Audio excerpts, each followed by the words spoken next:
Estamos de volta com o programa Família, recebendo a visita da doutora Ana Lúcia Mazei. Ela é psicóloga clínica e trabalha há 25 anos na área de dependência química, não só com o dependente químico, como também aos familiares. E hoje nós estamos falando sobre as ações de tratamento em dependência química dentro do nosso país. E nós estamos vendo que ainda, diante de todo o nosso cenário, está um pouquinho complicado tudo isso. Portanto, se você tiver alguma dúvida, precisa tirar alguma informação, continue nos prestigiando, entre em contato conosco através do nosso e-mail, programaabc@net.com.br, ou pelo nosso hotline 11 9 73 18 84 36. Nós temos uma especialista que acaba sempre gerenciando o seu caso. E vamos continuar com essa entrevista gostosa que estamos tendo com alguém que também hoje atua na área e sente a dificuldade das famílias e também na demanda desse segmento. Falando em dependência química, ela estava falando para onde vai esse lixo, entre aspas, para onde vai o dependente químico daqui 5, 10 anos. Então, para onde está sendo varrido esse lixo social, como muitas pessoas acabam comentando, não é isso? Que é representado pelo dependente químico, que a gente vê hoje as diversas cracolândias, a gente fica penalizado e a gente não sabe, porque a gente vê aqui, vê em todo lugar, vê nas ruas, em bairros, para onde está indo esse povo? E você estava falando daqui 5, 10 anos, hoje, não precisa todo esse tempo, nesse processo, para onde estaria indo, sendo varrido? Pois é, Cláudio, me deram um dado a semana retrasada numa conversa que a gente teria por volta de 14 mil comunidades terapêuticas no estado de São Paulo.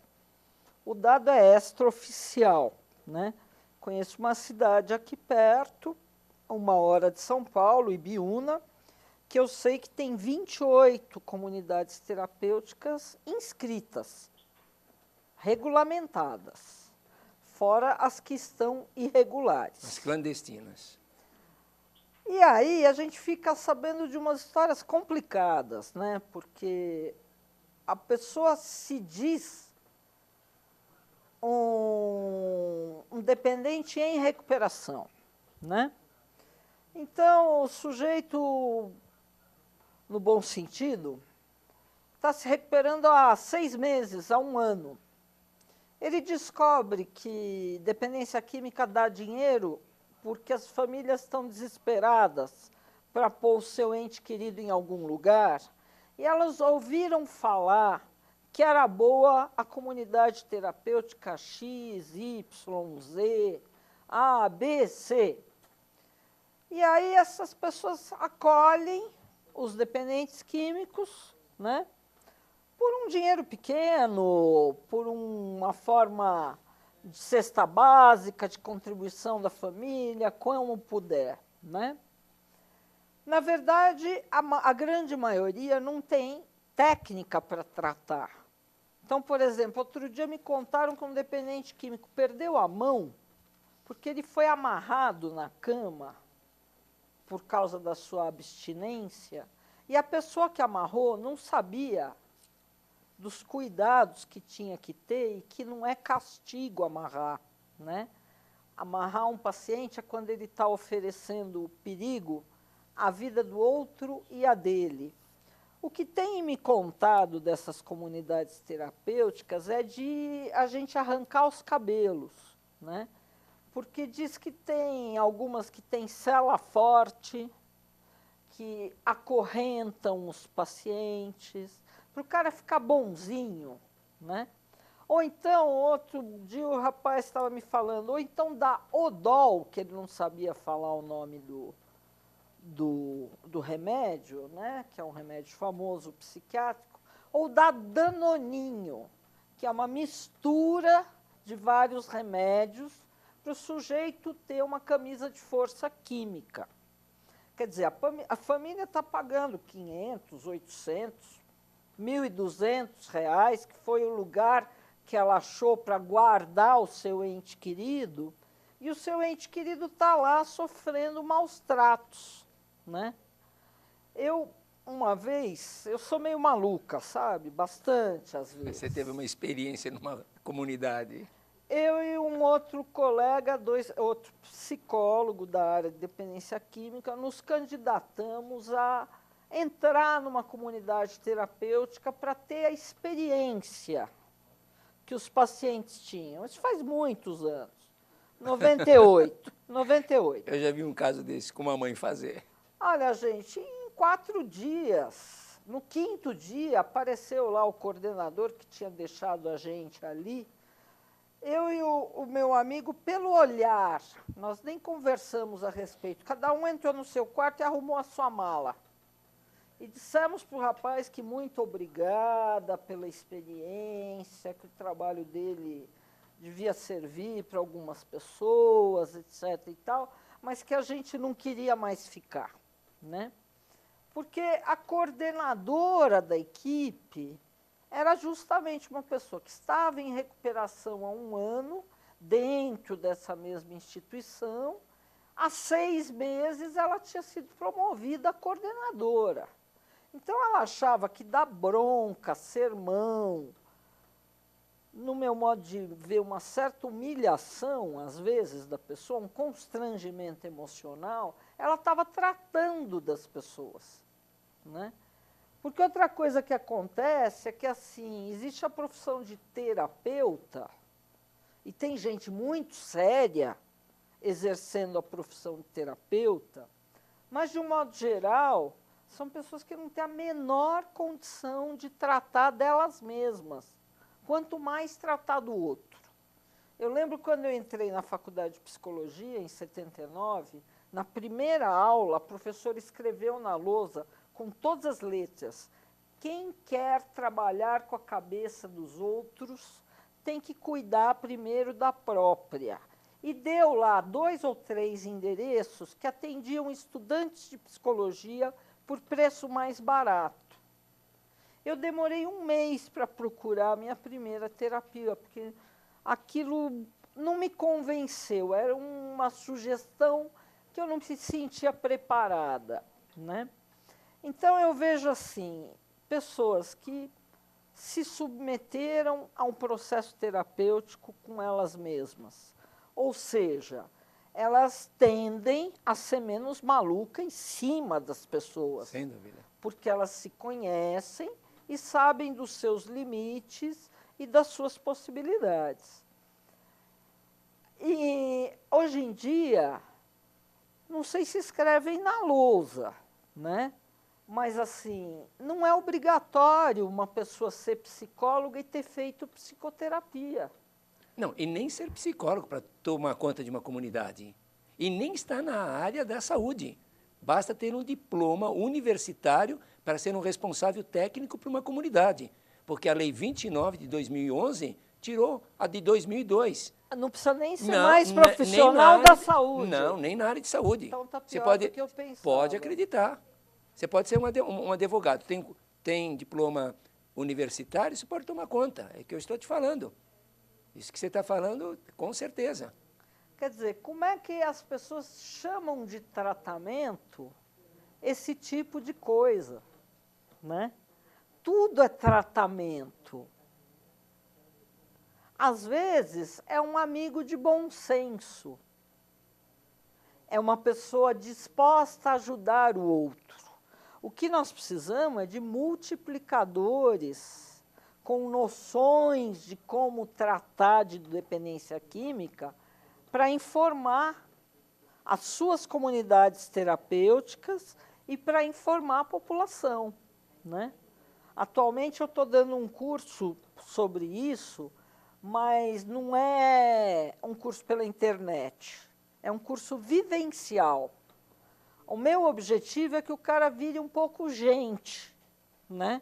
Que ele saiba a dimensão do sofrimento do outro, que ele saiba que o dependente químico manipula a mente, etc., mas que tem um sofrimento de base anterior a isso, que se trate realmente as pessoas e não que se faça julgamentos morais, porque as pessoas mandam para a internação para conter aquela pessoa e para castigar aquela pessoa por ela ser alcoolista ou droga dependente, né? Mas você vê isso hoje, as famílias fazerem isso? Quem que você vê ter essa atuação?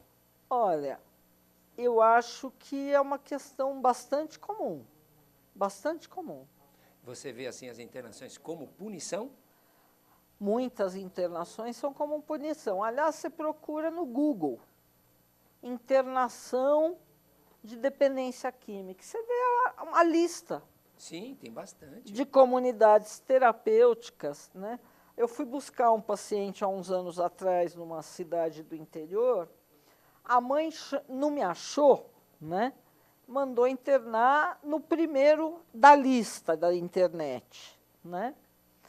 E disse que os caras chegaram com resgate prontamente, em questão de 1h30, com um contrato para ela assinar que ele ficaria no mínimo 6 meses dentro da comunidade terapêutica, que ela nunca viu, que ela estava acionando porque ela achou na internet.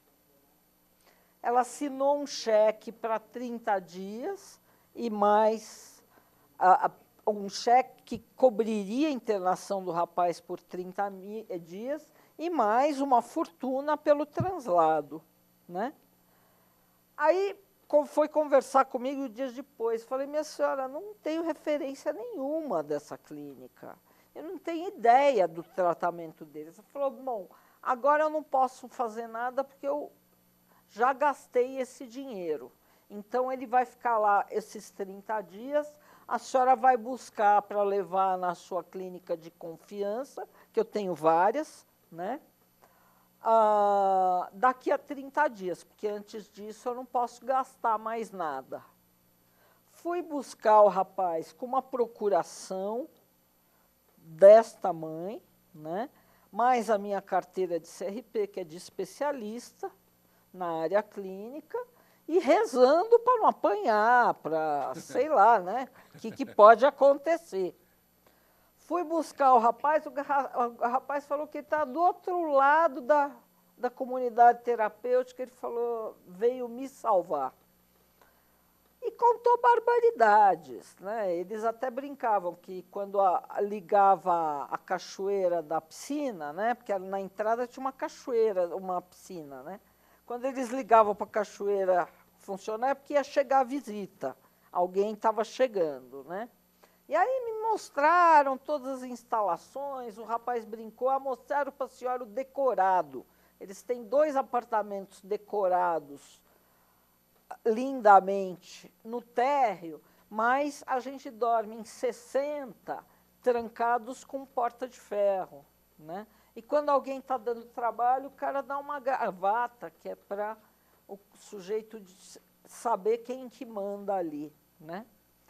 Então, eu fico pensando, como a vigilância sanitária vai dar conta de milhares de comunidades terapêuticas que dão danoninho para o cara ficar babando e não dá trabalho, e acha que está tratando.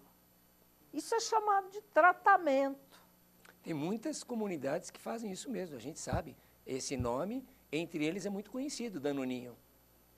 É verdade, isso ocorre mesmo. Então, mas quando eu fiz a pergunta, assim, a interpretação que eu dei foi uma e você entendeu outra coisa. E você falou, mas eu entendi. Essa coisa de punição não é visto pela família, é visto, muitas vezes, por quem está fazendo o trabalho. Eu vou punir, eu vou castigar esse sujeito. Porque a família, quando está entregando o seu filho, ela não está fazendo isso como uma punição. Ela está acreditando que vai levá-lo para ser tratado. Nem todas. Mas eu generalizo. Nem todas é exceção. É exceção. Eu generalizo. As famílias, de uma forma geral, não acreditam que possa ser o filho tratado. Porque quando a gente comenta isso, eu vejo a indignação da família, mas eu nem imaginava filho. Eu vejo em consulta, muitas vezes, porque eles saem, é comum, em média, um dependente químico, para ser recuperado, ele passa, em média, de 4 a 5 internações. Exceção também aquele que passa por uma única internação, porque ele vai continuar passando, vai ter A única certeza é recaída. A única coisa que a gente pode garantir é que a pessoa vai continuar recaindo, porque Cláudio, é uma doença eu crônica. acho que se as recaídas fazem parte, muitas vezes, do processo da pessoa de crescimento. Sim. Ela vai integrando gradualmente Isso. novos comportamentos, novas maneiras de viver. Eu Sem concordo dúvida. com você. Isso mesmo. Agora, o que eu não me conformo, né, é com tratar mal a pessoa, porque ela impede todo um processo de crescimento. Para o rapaz se destraumatizar, né?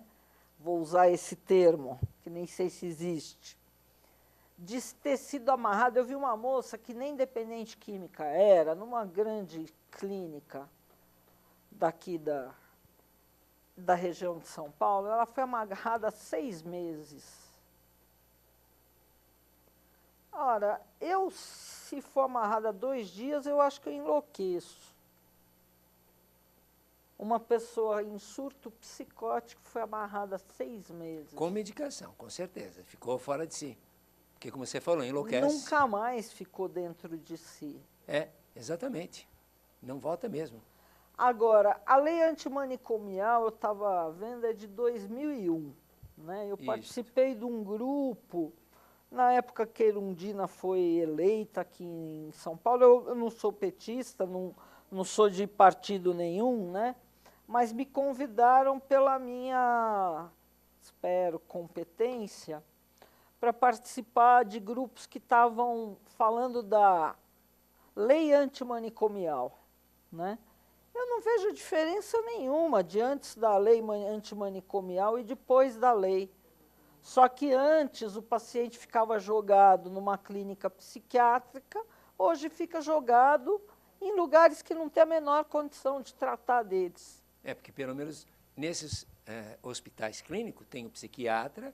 Lógico, não vamos comparar com um bicho de 7 cabeças, porque quem vê aquilo vai desconjurar qualquer outro é melhor. É lucro, porque eles colocam ortodoxamente algo que eu acho que é meio ficção.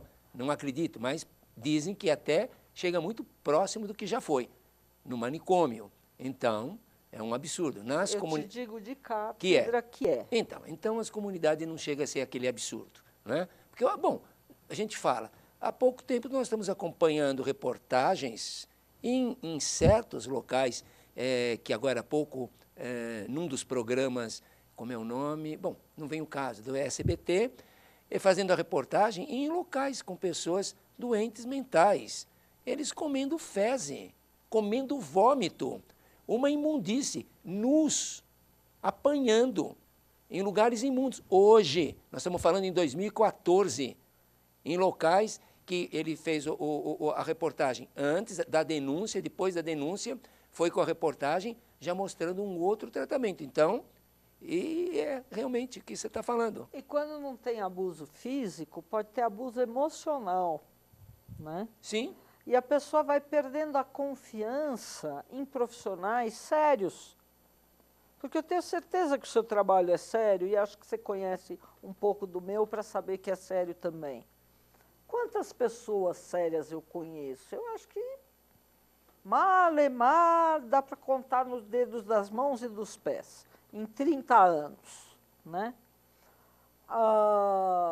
Nós estamos muito aquém da necessidade do país. Enquanto se fizer de conta que está fazendo alguma coisa, né? Enquanto tira das ruas, tira das ruas, manda para algum lugar, uma fazenda em lugar ermo, e manda capinar, que o que precisa é uma capinar. É né? verdade. Mas não é só isso, precisa de tratamento. Precisa tratar afetivamente desta pessoa. Eu ouvi outro dia da mãe de um dependente químico, que trabalha numa comunidade pequenininha, muito pobre. Ela me disse a seguinte frase: só o amor pode constranger a autodestruição da dependência química. Não adianta sermão, não adianta punição, não adianta culpa. E eu vi com os meus olhos que lá eles praticam o que eles falam, né? Mas eu achei interessante a palavra constranger a autodestruição. Se você ama verdadeiramente aquela pessoa, se você a recebe bem, a respeita na sua doença, ensina outras maneiras de lidar com o assunto, mas escuta de onde vem o sofrimento dessa pessoa, você está tratando. Senão você está só constrangendo. Verdade. Né? Eu concordo com essa colocação. A sociedade olha para o dependente químico com culpa individual, ou como se o problema fosse a droga. O problema da droga aconteceu com aquela pessoa. Né? Tem N fatores atrás disso. Tem N fatores atrás disso. Quer dizer, você olhar para o menino da periferia que te assalta no farol para levar o celular, né? Muito provavelmente ele não foi visto nas suas necessidades, inclusive psicológicas, muitas vezes física, a vida inteira. A vida inteira, com Por certeza. que ele vai olhar para a gente com outros olhos? Ele já nasce num ambiente privado, onde falta moradia, alimentação, trabalho, periferia, cultura do uso que está ali, quando não é filho do pai ou da mãe ou de irmãos presos. Então, ele vem de uma cultura empobrecida de alma, de caráter, as necessidades básicas. Tudo começa por aí. Então, nós estamos falando de uma complexidade da política pública, onde começa na raiz. Se nós tivéssemos essa estrutura que você está dizendo, dando condição para a família, a criminalidade não chegaria onde está. Essa que é uma grande verdade, porque vem de base. Quando você fala em países, mas países de primeiro mundo, que dão toda essa cobertura intersetorial com os profissionais, viabilizando ao trabalho, porque sai até com trabalho.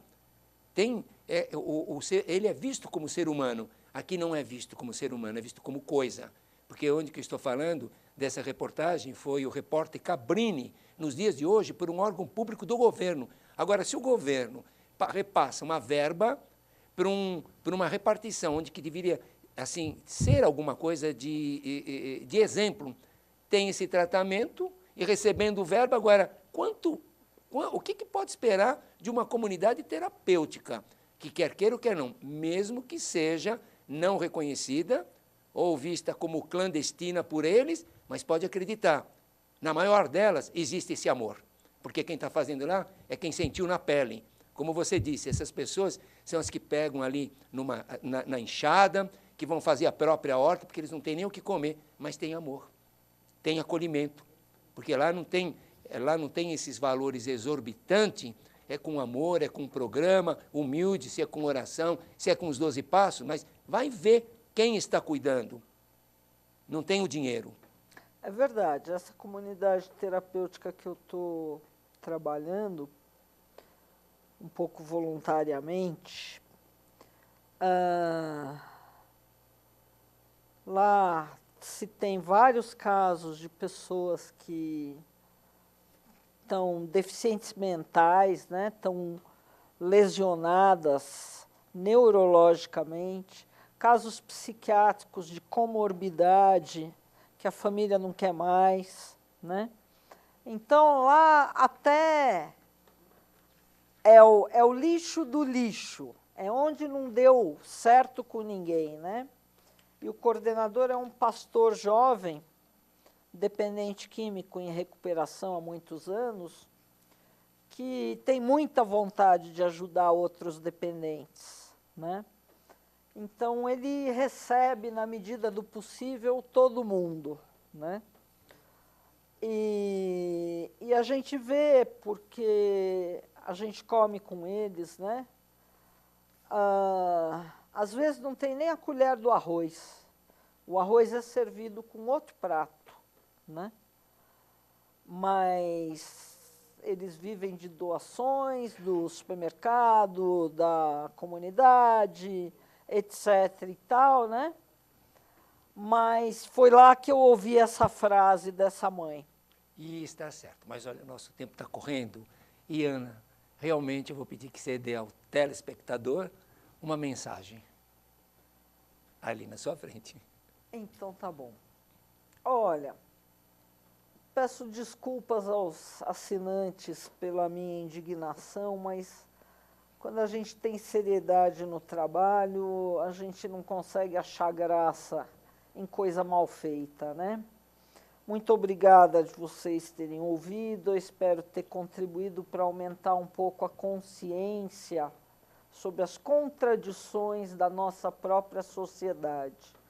Então, e o que a gente pode fazer pessoalmente para melhorar isso? Porque eu acredito que se cada brasileiro que tiver mais condições culturais, profissionais, trabalhar 2 horas por mês voluntariamente, a gente muda esse país. É isso. Ok, muito obrigado. Nós agradecemos a participação da doutora Ana Lúcia Mazei, que falou hoje sobre políticas dentro do nosso país. Muito obrigado pela sua presença, foi muito oportuna e a gente é sempre muito bem-vinda, viu? Com certeza a gente vai te chamar novamente.